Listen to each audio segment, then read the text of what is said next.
Hello, and welcome to Street Psychology Podcast. Today's guest is Jay. He's going to be talking on the topic of men's mental health and how the community can help feel less lonely and give more direction.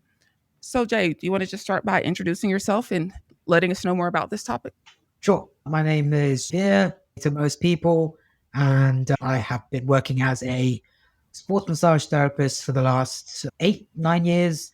Started my own company. It's called Turtle Massage.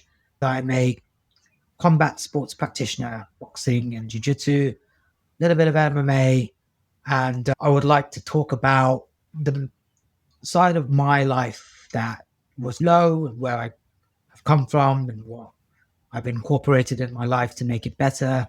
And in terms of also helping other people from my practice as a therapist, as a sports massage man, and how people tend to speak to you when you're comfortable and happy. What was basically a point that I wanted to get on to the podcast for was to talk about men's mental health, and the help that's out there for them is very interesting, especially right now with the rise of so many controversial voices such as Andrew Tate, and all the offshoots of him have really started to affect young men negatively, because he talks about how you can only be a man in a very certain way. And that's what young men are really suffering with, because if they're not hyperly, they force themselves to be that way in terms of making them more and more unhappy. And they're deemed as lesser if they are that way inclined. And going into combat sports, you see it very often now. I've been doing it for 11 years, and the recent rise of young men coming into it, they almost come into it wanting to prove that they're men, and that makes them more prone to injury, more prone to pissing off the wrong people, and that shortens their lifespan in combat sports. But if you're rude or mean, that definitely heightens it more. So what I do is I really talk to men and I ask them to, not about their feelings, but what they're going to do to overcome those feelings of loneliness. You must also see it as, when you speak to young men, what have you been coming across in recent times? Am I speaking sense, or is it crazy? Oh, it's absolutely not crazy. It's very common. I feel like it's always been, and even more so today with the messages being sent in the media. I agree that men feel the need to be more masculine than ever. So there is a struggle for men to express themselves, to feel vulnerable in the world, and to show anything less than masculine traits. Absolutely. I see that every day. But I'm not saying masculinity is a bad thing, because a lot of it is also the rise of the terms toxic masculinity. And then you've got the angry who go, what's wrong with these people? If I open someone's door, am I being a toxic masculine? If I want to fix a car, am I a toxically masculine? If I want to fight, am I toxic? You're not. None of those things make you toxically anything. And you need to be allowed to do stuff without labels being put on hobbies. If you like to knit, go and knit. It's not a masculine or feminine hobby. It's just, if you like to sew, that was a skill that all people in the armies had, still do. They still have to sew on buttons. And we've given traits, masculine and feminine traits, to tasks such as cooking and cleaning. Like a hobby you enjoy, it might be like dance, but now suddenly you're feminine if you like dancing. Yeah. Or you like playing the violin. Or you can play in a manly way. The Russians play it really manly. What are you talking about, man?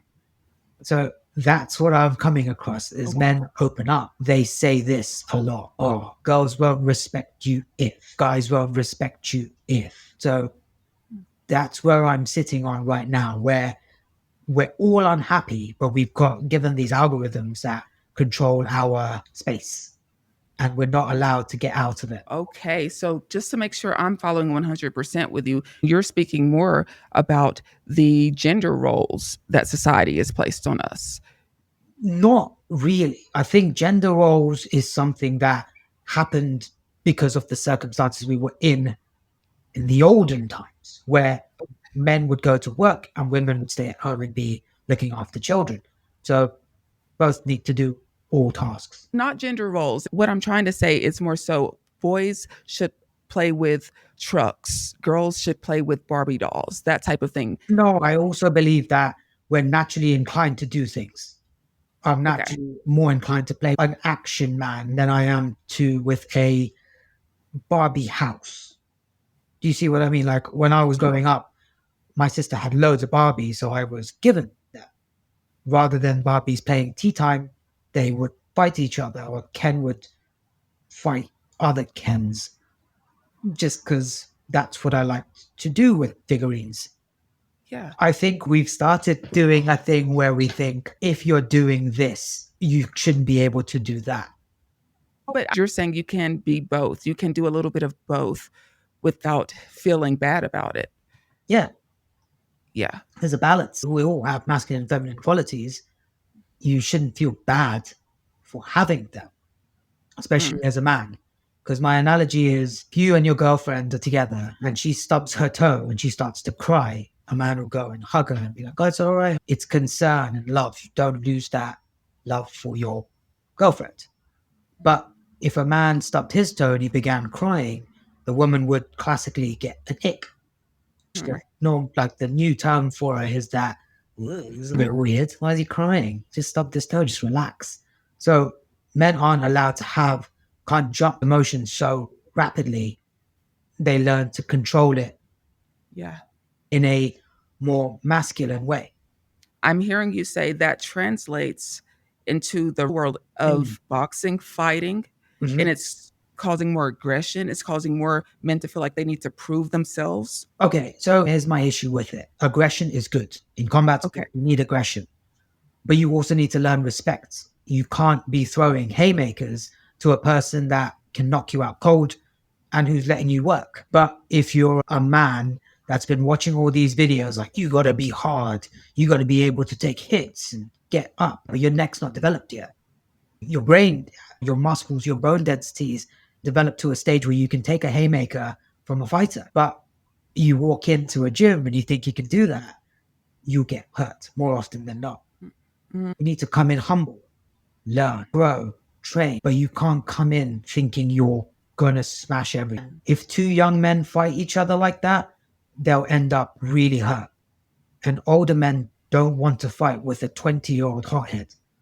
So they'll just crush them. Like, and we'll just cook because we put all of our pressure into their chest and their rib cage and we make them gas. So they're tired because they're trying to just, I'm going to kill this guy. Why? I was the same when I joined. I came in, I sparred with a 20-year-old. I was 23. I thought, I'm going to kill this boy. He put me to sleep. But it humbles you. You want to learn this skill.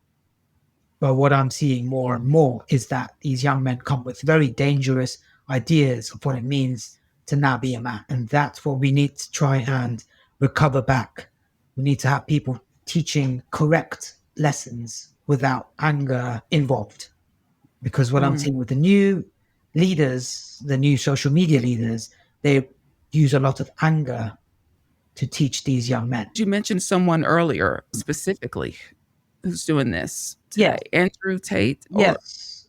okay. So Andrew Tate's quite a popular figure within the men's mental arena of fighting each other and dominating. And they talk a lot about alpha males and us being like wolves. Okay. We look at hierarchies. We look at how to learn from someone that's older than us, more ingrained in life and has lived more than us. But we stop listening to people that make sense and that are trying to help us because they're not as entertaining. And you're saying we need to get back to the leadership with good influences. Yes, we need to get back to people that are actively trying to better us men, not Mm-hmm. those that are trying to entertain a vast crowd with fun stupidity. Yeah. And Because they will say one or two things that make sense.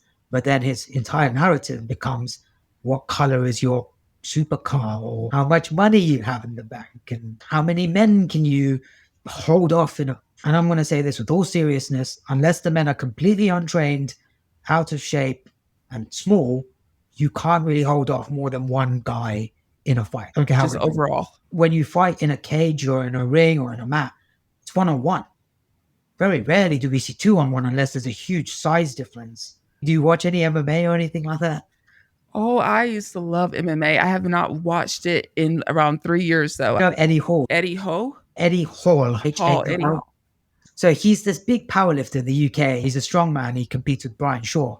So he fought two really small men and he annihilated them. These men couldn't have been heavier than 60 kg. And Eddie Hall weighs in at 120 kg. So he's just tossing them. Yeah. But if they're the same size, they won. Most Yeah. people can handle one. So it's quite interesting. If you ever go into the man side of YouTube, you will see a lot of these guys talk about how they held off 16 men and they're so dangerous. They're not, unless you've got like an assault rifle and they are unarmed, you're not holding off 16. It's possible. It depends on how untrained we're looking at. Yeah.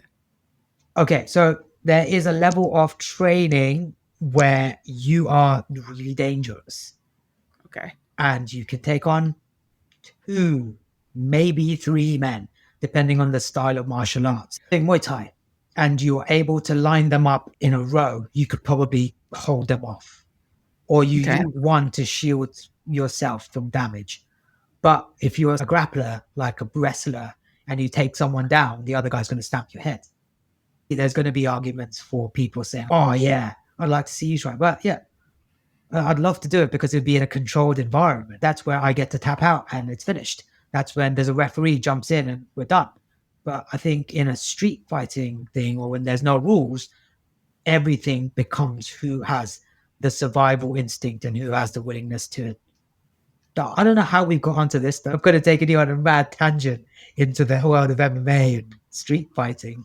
Looks like to me it's still relevant. It gives a deeper insight of what you've seen, some of the things you've seen, how people think, how the new guys are thinking coming in and where they're getting that mentality from and how it becomes dangerous.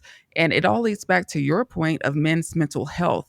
How did they get to that point and how do they get back to a more comfortable state of mind? I think it's due to respect, right? When you respect no one, everyone's an idiot except your gurus, except the ones that have trained you to accept them as their really good person.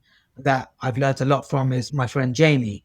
He's a purple belt at our gym. He's taught me so much more about how to look after my finances and how to conduct myself as a man. He's a man in his 50s.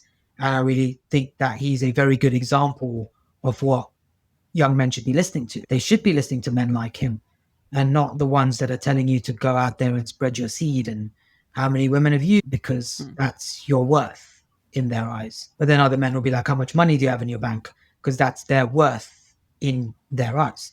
And then that becomes your worth. And you go, if I'm not earning 100 a year, no girl is ever going to be my girlfriend. No one's going to, if I'm not 6 foot tall, I'm going to be turned. And then it's almost cemented into their mentality as they watch more and more reels, more and more Instagram, more and more YouTube, that this is how everyone thinks.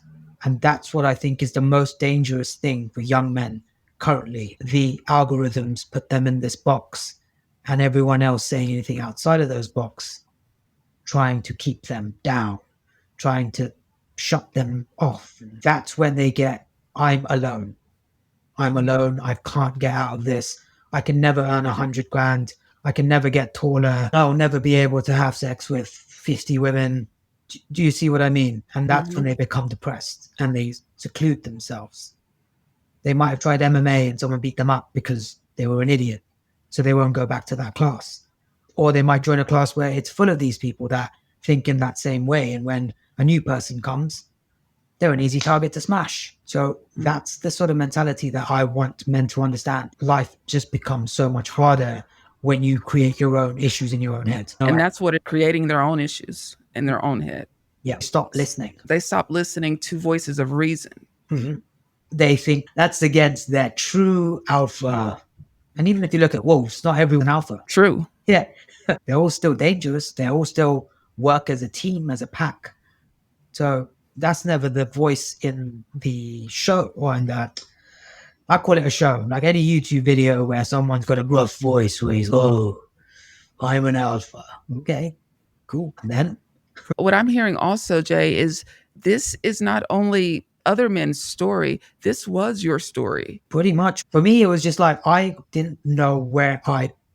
So for me, I've had many careers. I've gone from chef, to sales, to now owning my own business, and to being a teacher. I think each time I took a skill and I tried to get better at it, I had to see where my place is in the world, where I truly thrive, where I truly feel good in what I'm doing. And that took trial and error. What I'm seeing now, when I joined combat sports, I joined because I'm a huge anime fan. I love anime. So I was watching one where some guy was doing some jujitsu, and I was like, okay, let's try jujitsu. And then what I found jujitsu in 2014, 13 is that we were all nerds. Everyone liked anime, liked TV shows, liked fantasy books. So I found my people. And then that gave me a sense of belonging. And that's what helped me also realize that I don't need to be one thing. I can do Mm. many things. I have many skills that I bring to the table. You're not just this guy. You're not just, oh, I'm the finance guy, or I'm just the aggressive man. You're everything, many things. You're a complete person. When you started to watch the anime, specifically Jujitsu was in there, and that sparked something for you because, first of all, anime, like you said, we're all nerds at the core. Yeah, because for me, anime has always been a massive part of my life. When you start with Dragon Ball Z, as everyone my generation did, Dragon Ball Z cemented that thing of, I'm going to get super muscly and I'm going to be super badass and I'm going to be Goku. Every boy from my generation thought he was Goku. But then as you grow up, everyone also starts to really relate to Vegeta and Krillin because they're not the best. Vegeta's second best to Goku all the time, but he doesn't give up. He keeps trying to be better than Goku. But my favorite character has to be Krillin because Krillin is Goku's best friend. At one point, they're pretty equal. Then this guy just takes off. And Krillin stays at the lower level where he doesn't know whether he can even stand with his best friend. And you get to realize that this man is a very brave individual because even though he's so outclassed, he'll still be there to help his friends. He'll still fight people that are vastly better than him. And I think if you want to look at who is a very good man, you can look no further than a character like Krillin. That's what I wanted to talk to people about, was how we have positive representation of men, real good men in shows, but they are not at the forefront sometimes. Sometimes it's deeper. Sometimes you have to grow to appreciate this character. Just like you grow to appreciate your own quirks and your own unique aspects that you might hate in your youth. That you might hate in your youth. Yeah. Yeah.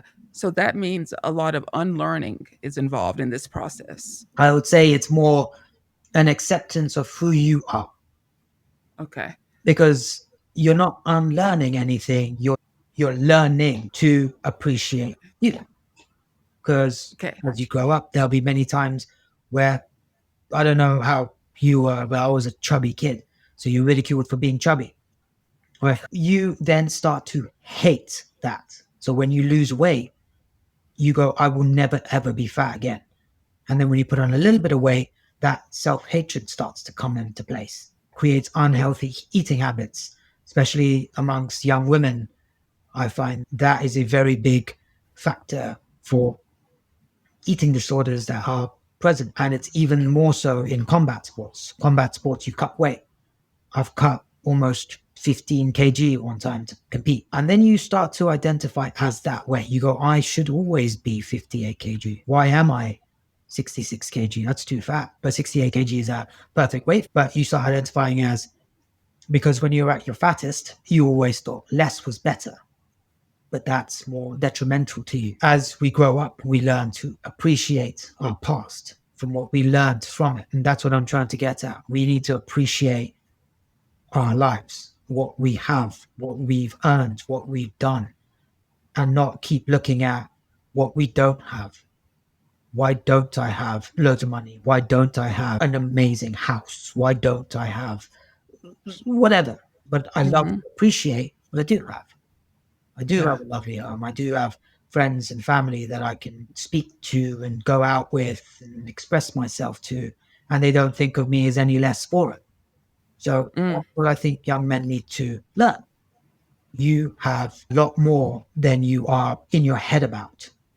Being grateful, being appreciative of what you have instead of striving to be something that causes more mental pain Yeah. than peace.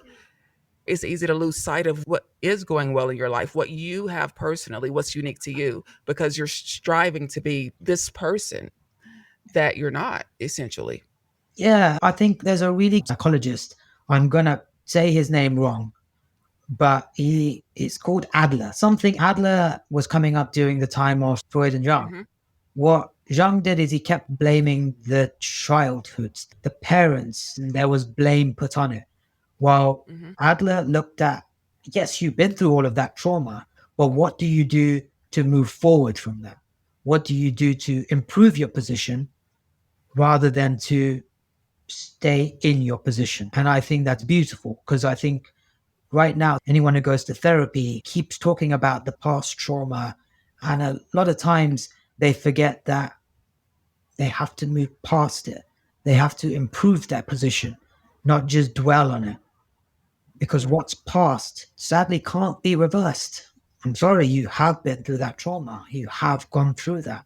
But how do you improve your position from that? And that's what Adler practiced. Yeah, and I am familiar with Adler. I think of his first name. It's A, something with A, Adler, Alfred Adler. Yeah, That's it. there you go. Cool. Don't focus on your childhood trauma or anything like that because you can't change what's in the past. But what you can do is work on the now. Yeah. But you have to appreciate that you have been through that. There'll be points where those things poke you. Why am I so stressed in this environment that I shouldn't be stressed in? It's because you've been through that earlier. Then you can't dwell on it. You can't stop your life based on that. You have to go, okay, I've frozen in this position. So what can I do to not freeze next time? And does that start it by finding someone to support you through that? I think you have to respect people's views and take what is good, but discard what is unnecessary. We need to actively take in what was good and discard what you don't agree with. Some of my instructors, amazing jujitsu instructors, but not the best characters. So you don't take that aspect onto yourself. Some of my training partners were amazing at life coaching or at finance, but could be terrible at half guard. So I'm not going to take everything from them. I'm just going to take what they're good at and then throw away the rest. We need to Mhm. start deciphering what is useful to us and what just what. This is why I think when we are now so narrowly focused towards online gurus and they try and sell that they are the pinnacle of math, that's when we get this drastic shift in unhappiness. So, what me and my friends and my community, because I think change only comes from small changes can make big changes happen. I try and do smaller things in my community, such as I started a writing group and we're going to be starting a men's reading club where we read male authors and that will bring in more men. We need places where men can gather without having the stigma of, oh, you're excluding women. But we need Mm. men's spaces. And I think people should encourage it rather than think, oh, they're just misogynists or they just want to talk about women. We might, it's like having a locker room environment where we are allowed to be idiots. We're allowed to say stupid shit. We don't act on those things. We just piss about, muck about. It's that space where we're allowed to just be morons. And it doesn't go further than that. But the more we lose it, the more frustrated men become and angrier they become at women or the parties that say no to them. They get the ick when Yeah. they see things like that. But I think men's spaces need to be protected. I think we need more men's spaces where men come together to chat, to read stupid novels, to come up with ideas, come up with business ideas. Or I want to make a business for cool worms to fish with. And people will be like, that's stupid. Have a little stupid banter. If we do that in a mixed environment, that could give people the ick, or they might think that this person is weird or strange. It feels safer if we're amongst other men. And for me, yeah, I understand the concept, but I do also understand that's not how most of the world thinks. They don't accept men for, first of all, being human, having human experiences. It is a restriction. And I can see how that could cause mental problems where you're living in between worlds, where you feel who you are, you know who you are, but then at the same time, you can't really express that Not at all. openly. I think I was watching a stupid video recently. I was watching a video about something called performative man, which is like this very well dressed man with a mustache, and he's drinking a matcha latte, and he's reading a Virginia Woolf book. And he's trying to flirt with women, but he's got no interest in Virginia Woolf. He's doing it so he is viewed as a better man that they can potentially be with. And Mm, that the performances, if you like those things, good, amazing, you're doing the right thing. If you don't like those things, don't pretend for the public. And I think that's what drives men crazy, because there's men that are pretending that they love combat sports, that they really enjoy trying to do something that they're not having fun with. You should be allowed to yeah, not like combat sports. You can play football, yeah. you can go swimming if you like that. But when every voice is telling them, if you as a man can't fight another man to that you're a giant pussy, that's when you get real sadness. I think every man should try combat sports. I think it's fun. I think if you have the right gym with a good environment, with wicked training partners that will teach you and take you under their wing, and you got this like brotherhood and even sisterhood, like we train with loads of women, it's the best thing you can do. But if you go in with a mentality that if you're not the hardest man, you are lesser, you will be. That's a good analogy of how it's happening in the world in general. At the end of the day, you will be lesser. And that's the worst place to be as a man, as any human, to think yourself lesser. If anyone goes out and they listen to Adler or read Adler, he talks about improving your superior self, not superior to others, the superior version of you. Me as a 5'5", 34-year-old man isn't going to be world champion of boxing.